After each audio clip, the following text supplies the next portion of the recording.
I, 22, live in an indoor apartment building, like the kind you see on Friends. My next door neighbor is heavily pregnant and the father of her baby, and on and off boyfriend dumped her a few weeks prior to my making this post. How do I know this? Well, it's just one of the many personal things that she told me. My neighbor, who I shall call in, is always lingering around my apartment and always somehow knows when I'm leaving. Whenever I go to grocery shop, Lynn manages to catch me both on the exit and return trip and talks my ear off. Whenever I go to my friend's house for band practice, 5 times a week, but possibly all 7, depending, she is right there in the hallway. She has told me many personal things that I have no business knowing and quite frankly don't want to know, such as her rocky childhood, previous boyfriends that have been abusive, her recent ex who dumped her, and so many other things. I have tried to be friendly and politely remove myself from the situation, but there's a reason that I live alone and I just couldn't anymore. Multiple times, I have used the fire escape outside of my window just to be left alone. I feel sorry for Lynn, but I don't actually like her and don't have any interest in hearing her talk whatsoever. Does that make me a jerk? Possibly. But just you wait. Lynn has, multiple times, knocked on my door, asking if she could have some of the meals that I make because she can smell them through the vents. She has asked that I stay over with her at night because she's scared to be alone, since we live in a horrible part of the city, and then when I try to refuse, cries and whines until I agree. I have gone to the store several times for her, I've somehow ended up at a few ultrasound appointments, I think that's the correct term, and have even lent her money for baby supplies. Earlier today, she approached me while I was leaving to check the mail and started to talk about her mom, who doesn't seem like a pleasant lady but is, apparently, stable. She ranted and raved for a few minutes before I finally said, I'm paraphrasing here, since I can't remember exactly, can you just shut up and leave me alone already? I'm not your husband. As you can expect, she got quite upset and went back into her apartment. I don't know how I should feel about that, but I'm feeling a little guilty. I know that I'm a jerk, but am I the idiot here? Everyone's the idiot here. Though she's worse. Neither of you knows what boundaries are. She's apparently never met a boundary she didn't cross. You've apparently never figured out how to set a boundary. You should never have opened yourself to intimacies like going to her prenatal appointments or staying the night. Learn to say no and make it stick. No, I can't listen to your story, have a good evening, go inside and shut the door in her face. Everyone's the idiot here. She's intrusive, invasive, and grasping, but you're a doormat.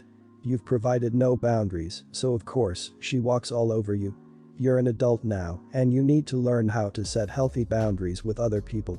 Now you know what happens when you don't, you get used, and you get angry, and then you lash out. The only guilt you should have here is guilt about not taking proper care of yourself and extending yourself too far for others, sometimes expressed as setting yourself on fire to keep others warm. You're the idiot. Yeah, I get it.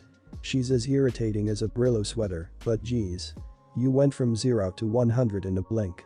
Seems you are equally frustrated with your own inability to make her take your subtle hints as you were with her deviltry.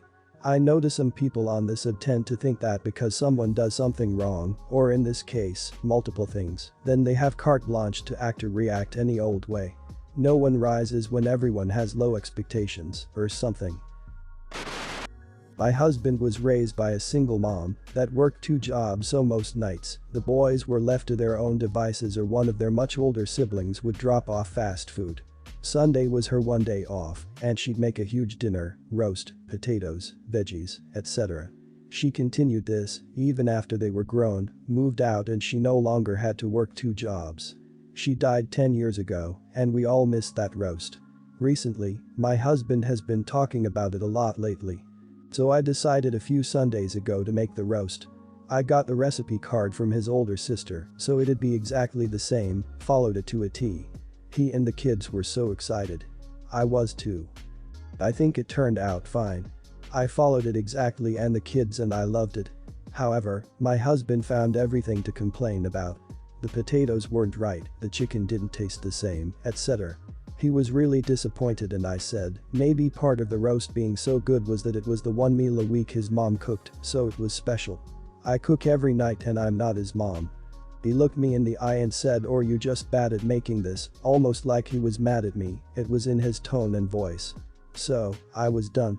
I felt really unappreciated and I just packed up the leftovers, which he brought to work every day, and complained it just wasn't the same and that I wasn't a good cook. But he ate them all. And we had other stuff he could bring, no one was forcing him to eat it. This past Saturday he asked why I stopped making the roast.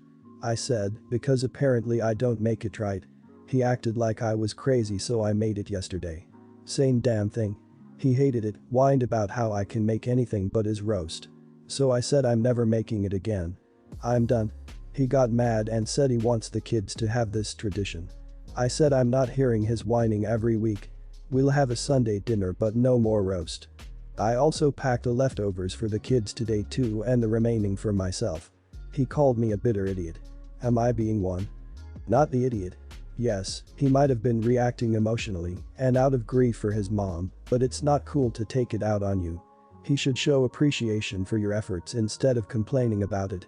I would tell him, in a clear and frank manner, that his complaining hurt your feelings and made you feel unappreciated. I've made favorite dishes that my late grandmother used to make. I've followed the exact recipe to a T, but it never tastes the same. Sometimes the missing ingredient is the loved one, and eating the dish without them leaves you lacking the same feelings you had when they were alive. Not the idiot. Is this real? Is he for real? Cause what the hell? Because I want to assume there must be some redeeming quality to a human you've married, maybe he hasn't really processed his grief around his mom passing. But he's insane if he thinks anyone would cook something for him again when his comment is, or you just bad at making this. Your kids don't need a tradition of him belittling and insulting you and your efforts. I hope for your sake this is the only red flag this man is waving cause geez is it big. Not the idiot. It seems like this roast turned him back into a kid, considering how immature he is behaving. What does he expect? For you to keep making it and being pulled down by him every time? If he is not happy with how it turns out, I suppose he should stand in the kitchen and cook. I don't think it is impossible he just associates the dish with his mom too much to feel the same way about eating your roast, but this is absolutely no reason to tear you down for it. My 4-year-old has decided to become a picky eater. He doesn't have autism or anything else that causes sensory issues, he's just picky now. He used to be willing to eat anything. If he had his way he'd only eat French fries and goldfish. Obviously, I'm not going to let him only eat those two things. I'm also not going to be bossed around by a toddler. What I've been doing is that if he turns up his nose at a meal, I'll just say something like alright, I guess you can eat this later and put the food in the fridge. If he asks for a snack, I offer him the food, and if he refuses, no snacks except for milk, at the next meal, I'll offer it to him then if he didn't eat it before. He carries on for a bit, but he eventually gets hungry enough that he'll eat whatever it was he was refusing to eat before. He's never gone more than a day of refusing to eat, if he did I'd probably feed him something else. My mom friends are horrified I do this to my kid and tell me I'm old-fashioned. I also feel like the worst mother in the world when my kid is whining about how hungry he is. For the record, my husband is completely on board with this method. Am I the idiot for letting him go hungry? Edit. I don't want to force him to eat things he hates, I do want to promote his individuality. I feel like I have no other choice but to be strict because if I'm not he'd have me serving him an unhealthy diet. I don't want him to grow up thinking he's entitled to order me or anyone else to cook special meals for him. I do season my food and cook it in other ways besides steaming or boiling. I would never let him not eat for a long time like some of you have described. Or try to serve him uneaten food for days on end like mommy dearest. I'd cave at that point. No idiots here, giving in to picky eating habits enables them and allows them to carry on into adolescence and ultimately adulthood. Things like this need to be curbed as soon as humanly possible. You're not starving your kid and you're not denying him food. You're weaning him out of a certain behavior. That said, this is 100% something you should be bringing up with your pediatrician. I would also ask if there's a pediatric nutritionist you could be referred to so that you can ensure what he's getting is wholesome and nutritious enough that when he does it, he's getting everything he needs. No idiots here. This is the age when some kids' taste buds go into hyperdrive. Also, kids don't always have the vocab to explain indigestion. So something he might have eaten easily in the past might taste bad now, or it might have made him sick. A lot of people have mentioned a 3-bite rule, and I'm going to second it. It's a decent compromise, and if he still doesn't like it, give him a peanut butter sandwich. Not the idiot. He asks for food and you are providing food. Unless it turns out he has an undiagnosed sensory issue, whatever, he won't starve himself. I'm not a parent myself, but have experience with siblings and much younger siblings and cousins. At that age, I've seen plenty of kids say they're hungry when they want to eat a specific thing. He probably isn't hungry, he's just saying it because he knows you react by giving him food if he says he's hungry, rather than just "I want." To make a very long backstory short, a few of my friends and I grew up in extreme poverty. It's almost the only reason we're friends these days, bonding over bad history. But we're adults now, and without sounding narcissistic, I'm the most financially wise person in the group. This has kinda led to them looking at me differently, but one, in particular, comes to me for financial advice a lot. Except for every time he does, it ends with him catching an attitude. I taught him how to build his credit or budget or how he can move out securely, etc. He's not on minimum wage, but goes half in on bills. He'll say he doesn't make enough to put any in savings. He does, I've helped him budget. And that's your privilege talking. He's desperate to move out, but when I've given him advice on saving up for 3-month rent and utilities, he needs a new phone first, some clothes first, and a new Xbox before he can start saving. His phone works, but I told him, if he wants a new phone, he could at least go for a $400 one instead of a $1,100 one, when he's just going to use the exact same apps on either. He also has an old Xbox, but it's social, and being social is detrimental for mental health. It's a good thing. This happens a lot. He gets very defensive and standoffish, and nobody asks your opinion on if I should buy something. And finally, he more or less whined about how much he needed this stimulus check and sent me screenshots of his bank account overdrawn. Then not 20 minutes later, posted screenshots of various decor and LED lights and which or what else should I get for my bedroom. And spent all of it on miscellaneous decor. A few days ago he told me he was going to quit his job, the third one this year, because he doesn't like it and it's bad for his mental health to stay, and asked me for advice again. I told him I wasn't comfortable talking about finances with him anymore because he never takes my advice anyway and he gets mean. He got angry and said poor people deserve luxuries too, OP, so I said, with all due respect dude, there's a difference between being poor and choosing poverty. Now he and a few of our mutual friends are saying I'm a class traitor and a right-wing capitalist and that I'm becoming a smoothie. I'm not really apologetic for saying they're choosing to be poor. They're waiting for the system to change instead of learning it and taking advantage of it. I also don't know if I'm being too passive, inconsiderate, but they asked. Am I the idiot? Not the idiot. He's going to dig himself into a very deep hole that will be even harder to climb out of. I don't understand why budgeting is so hard for some people. It's literally as simple as paying off your debts first, setting aside a monthly allowance for spending and groceries, and putting the remainder in savings. Sure, you might have some emergency bills or surprise payments, but not to the point where budgeting becomes useless. Not the idiot. I've learned most people don't truly want advice or help. They want to make excuses on why they can't do this or that. Basically, a magic easy button that they think exists. I'm typing this on a $150 phone with a cracked screen. I can buy any phone I want, but why drop $1,000 on something that does the same as this?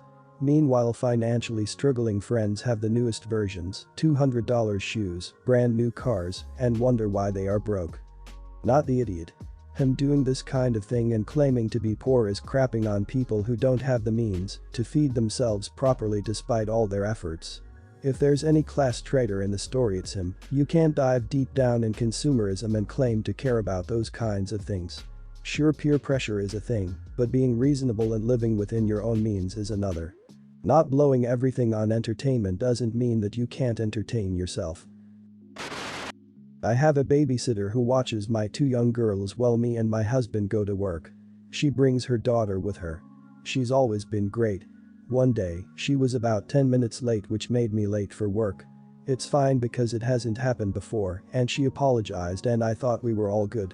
A day later, she lets me know that she had been helping my daughter on her iPad and some texts popped up between me and my husband. I was complaining to him that the babysitter was late that morning and it made me late to work. Well, she kept reading and read all our texts for the past month. I had also complained to him once that our babysitter had eaten all our Oreos. It was just funny banter, and I got over it quickly, but I was still whining. I would have never said anything to her about it. Anyway, the babysitter texted me the night before she was supposed to watch my kids next that she was quitting because of those texts she read. She was really hurt I would complain about her to him. I feel horrible but also violated that she read all our texts. I apologized for what I said, but I still feel sad about it all. Am I the idiot? Not the idiot. You have the right to vent in private to your husband. You forgave her, but that doesn't mean it didn't affect your day. She violated your privacy. And she had to go back a month before finding anything else about her. If you text with any frequency, that's a lot of personal texts for her to have gone through. Any hurt she feels is her own fault. I would have fired her for reading through the texts. Seeing the one that popped up is one thing. Looking back through is another altogether. Not the idiot. You are not the idiot here. You are allowed to complain about people to your husband, especially if it's something you got over and wasn't a big deal. If you had been running your mouth to everyone about it, that would be a problem, but he's your husband. Furthermore, it is a huge breach of privacy to read messages, and in many countries, this is illegal just like how it is illegal to read other people's mail. You are not the idiot, and it's honestly a good thing she quit since she clearly has a significant disregard for your privacy.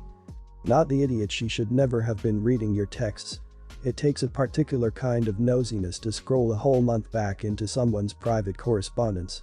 If she had left a pop-up banner, it would have gone away. Instead, she went foraging quite deliberately. It's a shame she was hurt, but she eavesdropped, and she definitely violated your privacy and your trust. I think once someone proves they've been reading your correspondence in any format, something happens to the trust between you. I think I would have let her go at that point. A basic tenet of leaving someone in your home is that they don't go through your papers. This is no different.